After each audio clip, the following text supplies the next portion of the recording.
Sets are getting even better in JavaScript. Now that the Firefox also implemented them, they're already available across all major browsers. And with that said, let's learn about these new methods.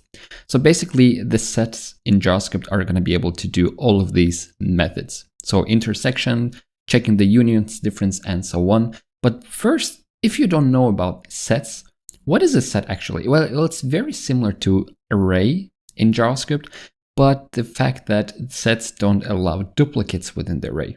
So if you have a use case where you only want to have unique values within your array, so to say, you can actually convert your array into a set, and then those duplicates will be removed.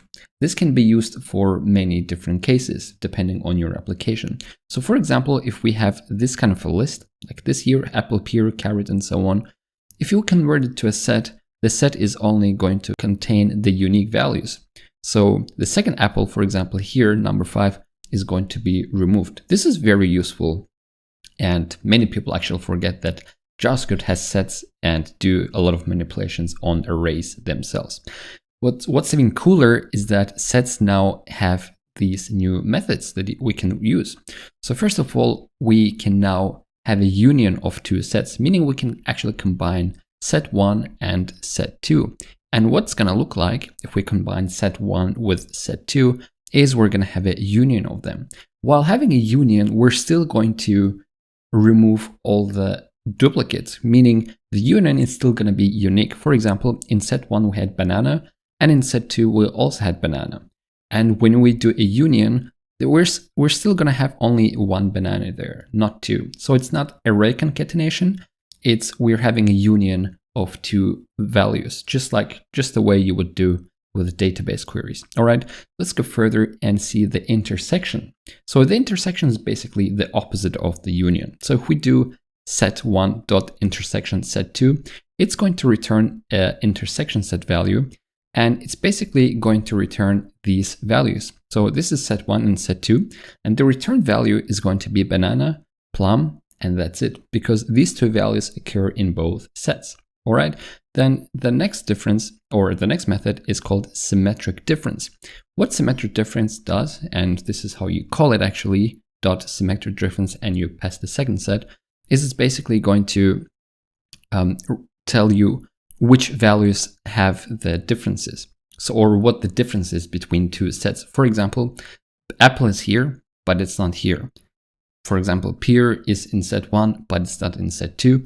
Or peach is in set 2 and not in set 1. So it's basically going to return 1, 3, 4, 2, 3, or 2, 4, 5, these values. Okay, so it's basically going to return the values that are not in the other set. Okay, and we also have set difference.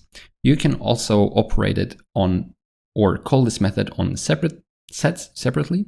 For example, we can call it on set 1 and on set 2. If we do it on set 1, we're only going to get the values that are not present in set 2. So it's going to be apple, pear.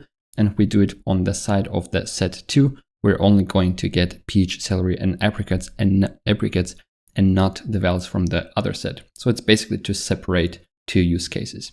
And now we also have some subset, superset, and disjoint.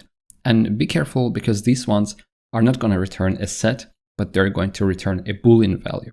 So for example, if we have set 1 and set 2, and you say A is subset of set 2, so literally is subset of, it's going to be true because ABC is also contained in set 2.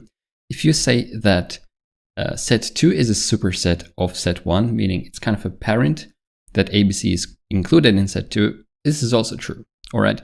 And we also have is disjoint from.